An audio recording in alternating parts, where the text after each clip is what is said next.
Le 6 février au soir, une importante réunion s'est tenue au Conseil régional d'Île-de-France.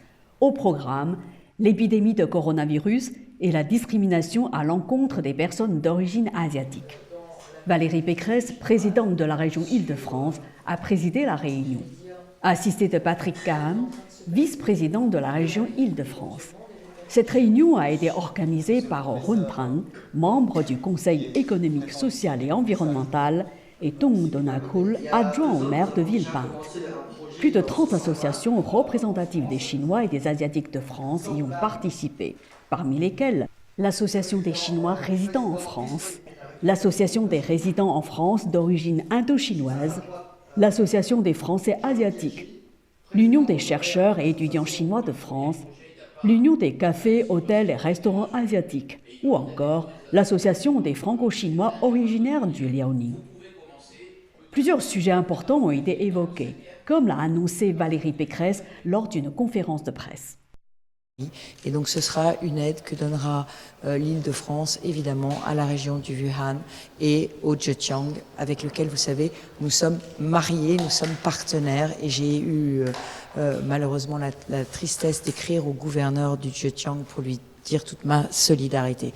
30 000 € de matériel qui arriveront en Chine de la région Île-de-France. Et puis nous avons parlé aussi des réactions des Français vis-à-vis de cette épidémie, réactions qui sont parfois très dures pour nos compatriotes d'origine asiatique, qui mélangent tout, les Français mélangent tout et mélangent le risque de contamination avec ces personnes qui souvent sont en France depuis des mois, des années, voire même sont françaises. Donc nous avons informé tous les jeunes étudiants, les chercheurs, les habitants, les associations que s'il y avait des actes de racisme, des injures ou des actes de violence, y compris dans les écoles, il fallait qu'ils nous en informent. Nous les aiderions à porter plainte dans le cadre de notre programme de lutte contre les discriminations. Ensuite, nous avons parlé des conséquences économiques du virus sur tous les commerçants, les restaurateurs, les tour opérateurs touristiques. Ces conséquences vont être peut-être très lourdes pour eux, très lourdes pour leurs salariés. Donc j'ai pris l'engagement évidemment de me rendre dans un restaurant chinois le plus rapidement possible. Mais au-delà de ce geste très symbolique, nous avons ouvert un site qui s'appelle aide économique @îledefrance.fr, aide économique au pluriel, aide avec un S, économique avec un S, @îledefrance.fr. Ce site recense toutes les aides que les entreprises en difficulté peuvent nous demander pour traverser cette mauvaise passe. Pour les tours opérateurs, ils ont dû annuler leur voyage jusqu'en juin. Un certain nombre de grossistes s'inquiètent parce que les matières premières n'arrivent pas. Et demain, c'est peut-être toute la chaîne textile qui, vous le savez, est nourrie notamment par le Zhejiang, qui peut se retrouver en difficulté avec plus de vêtements dans les magasins. Donc on a parlé de tous ces sujets-là et bien évidemment la région aidera tous les entrepreneurs franciliens à surmonter cette mauvaise passe.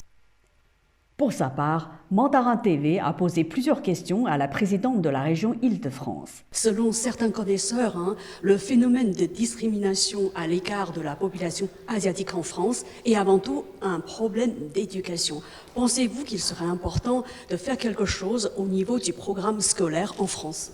Alors nous avons beaucoup de programmes scolaires qui sont liés au fait que nous sommes une région monde, donc une région qui accueille des ressortissants de partout dans le monde. Donc effectivement, il faut que nous apprenions à vivre tous ensemble, malgré nos différences. Ça fait partie des programmes que la région subventionne dans les lycées auprès des adolescents pour leur apprendre à vivre ensemble. Donc ces programmes existent déjà. Je pense que vraiment le sujet du virus est un sujet qui vient vraiment attiser le rejet de l'autre et que ça n'est pas du tout un signe de racisme de la société française ou un signe de racisme des jeunes Français qui ont au contraire l'habitude d'aller au restaurant chinois, d'avoir des copains d'origine chinoise. Donc il n'y a pas de sujet pour moi. La communauté chinoise et d'une manière générale la communauté asiatique est très bien intégrée en France et très bien acceptée dans notre pays. Ce soir, je vois surtout les médias chinois qui sont présents ici. Est-ce que vous envisagez d'organiser quelque chose pour que les médias français soient au courant ? Absolument, mais nous allons faire un communiqué de presse pour dire effectivement notre engagement humanitaire auprès de la Chine. Et je pense que si la région Île-de-France s'engage à hauteur de 30 000 €, ça veut dire que les autres régions vont s'engager aussi, suivre peut-être notre exemple.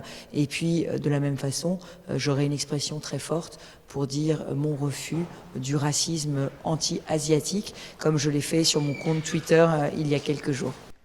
Les échanges entre les associations et les représentants du Conseil régional d'Île-de-France se sont poursuivis au-delà de 21 h, dans une ambiance amicale où règne la confiance. Alors, je suis très honoré de pouvoir participer à cette conférence. Et ce que je voulais surtout signaler, c'est qu'en fait, à part le racisme, il y a aussi un fort sentiment d'être incompris parmi la communauté asiatique en France. Incompris parce que d'un côté, nos amis, nos familles, nos collègues, nos camarades travaillent fort en Chine pour pouvoir contrôler, pour pouvoir limiter la transmission de ce virus. Et de l'autre côté, nous avons aussi entendu parler rentrez chez vous les Chinois avec le virus, etc. Et tout ça, au bout d'un moment, on n'arrive plus à comprendre. C'est une réunion très efficace parce qu'on a parlé un peu de la situation épidémique en Chine d'abord.